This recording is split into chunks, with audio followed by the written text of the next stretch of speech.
Ahead for us this half hour, what could the future hold for the Walden Galleria? It's a popular mall, but it's, like many others, been devastated by the pandemic. We're going to go through some new reporting. Plus, the state attorney general is warning people against certain products that may contain THC. We're going to hear from an attorney about what to look out for on Halloween. And could your heating costs be going up by more than 50% this winter? We're going to verify a claim made by a congresswoman here in New York State. And we're so glad you're with us, but we start with one of the most read articles on our website, looking at the dire financial situation at the Walden Galleria. Our partners at Buffalo Business First report that the mall has a loan that is due in less than a year for almost $250 million. At the same time, the Galleria is struggling. We know that the retail industry has been hit hard by the pandemic and has not fully recovered. So take a look at this. Revenue at the Galleria hit highs between 2014 and 2016 and then started to decline. But look from 2019 to 2020 as we dealt with the pandemic. The amount of money coming in just dropped off a cliff, and it's not exactly bouncing back. Now, we can look at some positives as well. The latest filings show that the Galleria is 89% occupied. That's not bad, considering it's almost 1.5 million square feet of space. The issue for the Galleria isn't empty storefronts, it's that it's now charging less per square foot, likely as a way to keep as many tenants as possible in the building. And joining us right now is Lian with Buffalo Business First. She did the reporting on the Galleria's latest filings. And Lian, thanks so much for coming on.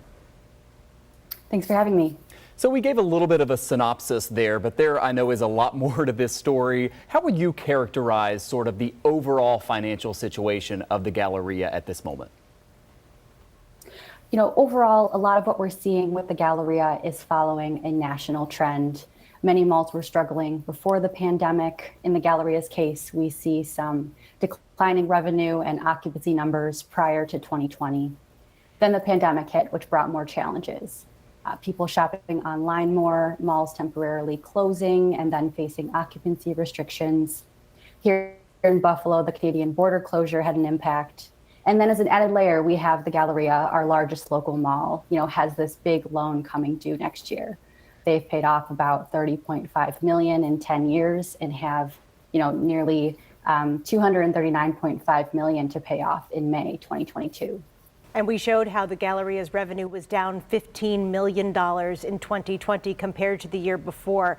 So looking forward, can we say how much that is expected to improve? Because Canadians have been kept away, but those who are fully vaccinated, again, will be able to visit starting next month. It seems that could make a pretty big difference. Yes, the border, reopening is good news, as is the holiday shopping season coming up. No one knows for sure, but retailers certainly hope that the border reopening draws in more shoppers. Galleria representatives themselves in the past have said that the mall gets a significant number of Canadian visitors and anticipate more traffic once they return. But on the flip side, no one knows for sure if a huge influx of shoppers will, come flooding in right when the border reopens. There's still going to be restrictions. Some people might be, nervous to enter another country or go to a larger shopping center. There are so many malls and shopping plazas all over the country and, of course, right here in Western New York that are almost empty. As you walk through the Galleria, that is not the case. You report how it is, almost full. It's not like you're seeing a lot of empty storefronts, but you also report how the rent revenue per occupied square foot is way down. So that's basically how much they're charging the tenants to actually be there, right? I wonder, is that just because those individual retailers are struggling so much that the mall feels like we can't overcharge them or charge too much, or they may move out and better to have someone in there paying a little less? The financial filings we looked at, yes, they did show that, rent revenue per occupied square footage is down.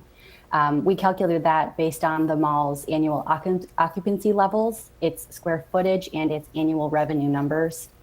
As far as why it declined, we won't know for sure. Pyramid did not respond to our requests to comment. But just anecdotally, I have interviewed and spoken with a lot of smaller retailers who did move into a mall space, the Galleria and others, during the pandemic and had a positive experience there. The mall is kind of something like, even that you said people are shopping online so much more. It's kind of like, it's the mall. But it really is important beyond just being a place where people can shop. It's the largest employer in Cheektowaga. It's an important tax base. Its long-term future is certainly important to the whole region, really. So what's next for the mall and for its owner, Pyramid Management Group? Yes, so, in talking with experts, in general, when a loan is set to mature, there are 4 general options. You can pay off the debt, you can refinance the balance with a new loan, negotiate a payment extension, which could mean increased fees, or walk away and allow the lender to take on the property. As far as what Pyramid will do, only time will tell. But our company, American City Business Journals, is looking into and monitoring malls all across the country. As I said, the Galleria really shows a national trend going on as far as malls' financial futures. It really is a fascinating story. I encourage everyone to go on Buffalo Business First and read this article. And we should mention again, Lian had reached out to Pyramid Management Group. Oftentimes they just don't respond to stories when they don't want to. It's been a source of frustration for a lot of us in the media for a long time. So we'd love to give them all side of this story. And I know Lian would as well, but they oftentimes just don't respond. Lian Bunny is a reporter with Buffalo Business First. Thanks so much for coming on and helping us understand this. Yes, thank you guys so much for having me.